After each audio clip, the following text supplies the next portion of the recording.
La vie humaine est sacrée. Déclaration des évêques membres de la Conférence épiscopale nationale du Congo (CENCO) contre la banalisation de la vie en République démocratique du Congo. Nous, cardinal, archevêques et évêques membres de la Conférence épiscopale nationale du Congo (CENCO), en vertu de notre charge pastorale, ne nous tairons jamais tant que le peuple congolais ne jouira pas pleinement du droit à la vie et du respect de sa dignité. En effet, au moment où la nation est préoccupée par la guerre à l'Est et les affres du phénomène Mobondo à l'Ouest, il est saugrenu que l'on assiste au massacre des civils et au carnage à la prison centrale de Makala à Kinshasa. Constat.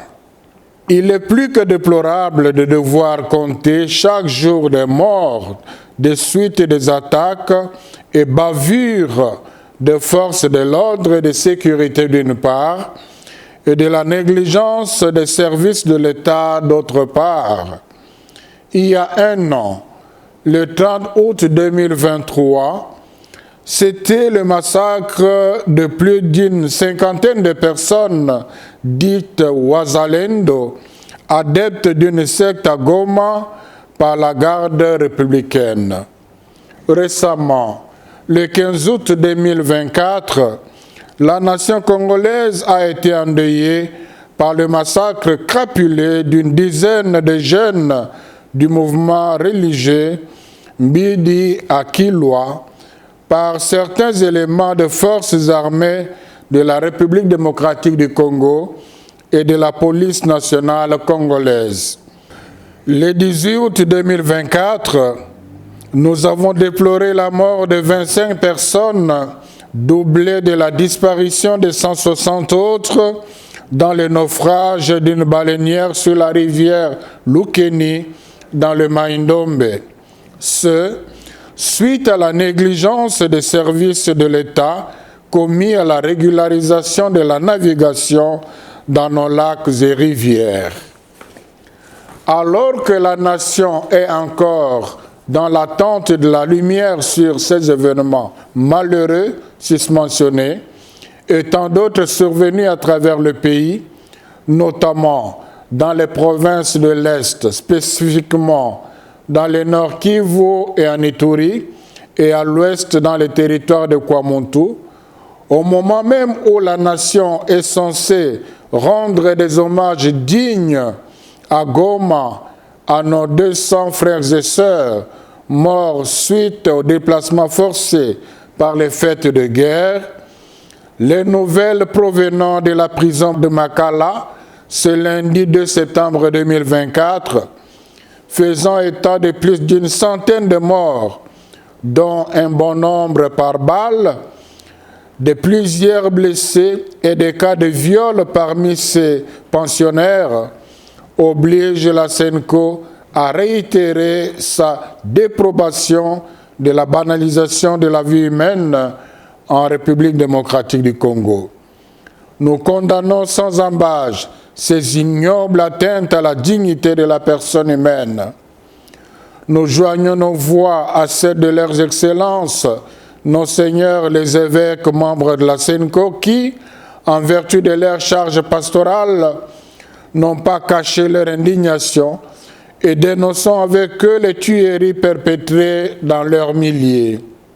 À nos chers évêques et à toutes les populations de leurs diocèses respectifs, avec qui ils partagent les joies et les misères, nous exprimons notre grande compassion. Aussi, nous saisissons cette occasion pour présenter nos condoléances chrétiennes à toutes les familles qui ont perdu les leurs dans ces massacres et à tous ceux qui sont touchés par ces drames iniques et assurons de nos prières tous les blessés, qu'ils recouvrent force et santé par la grâce du Seigneur. En parcourant le territoire national pour annoncer la bonne nouvelle de Jésus-Christ, nous constatons que le peuple congolais est meurtri d'une plaie profonde. Partout, c'est la désolation. Les victimes de violences armées, les affamés, etc. Jérémie 14, 17, 18. Notre amertume est d'autant plus grande en constatant que cette série d'événements malheureux est suivie d'une léthargie dans les enquêtes affichées par les autorités politico-administratives et militaires qui frisent l'abandon du peuple à lui-même. Ces phénomènes sont malheureusement la pointe de l'iceberg qui cache un drame plus profond. La négligence coupable, la légèreté et la corruption dans le système judiciaire, le non-respect de la vie humaine, la mauvaise gouvernance, etc. Exhortation. La vie humaine, don de Dieu, est sacrée. La dignité de tout homme, y compris les prisonniers, créés à l'image de Dieu et à sa ressemblance, doit être promue et respectée. Nous exhortons la justice congolaise au respect des droits des justiciables et des procédures qui réglementent les arrestations. Ceci pourrait en plus participer au processus de désengorgement des prisons mené par le gouvernement et éviter des incarcérations clandestines. Nous invitons ainsi le gouvernement à honorer ses propres engagements, surtout pour ce qui est de la construction de nouvelles prisons. Les faits évoqués ci haut et tant d'autres qui sont dénoncés constamment par les organisations de la société civile ternissent l'image de marque de la République démocratique du Congo. Cela étant, il importe que les forces de l'ordre et de sécurité censées protéger les populations se ressaisissent et ne soient pas ses propres bourreaux. La CENCO invite en outre les instances judiciaires compétentes d'engager résolument des poursuites judiciaires à l'endroit des auteurs d'actes de ces violations des droits humains sur l'ensemble du territoire national et de les déférer devant leurs juges naturels.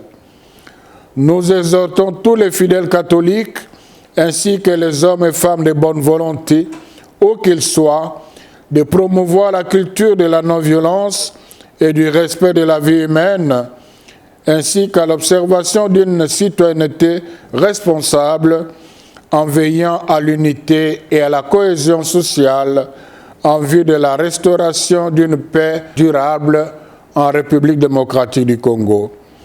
Que par l'intercession de la Sainte Vierge Marie, Notre-Dame du Congo et Reine de la paix, Dieu protège la RD Congo. À la signature, Son Excellence Monseigneur Fulgence Moteba Mugalo, archevêque de Lubumbashi, président de la CENCO. Je vous remercie.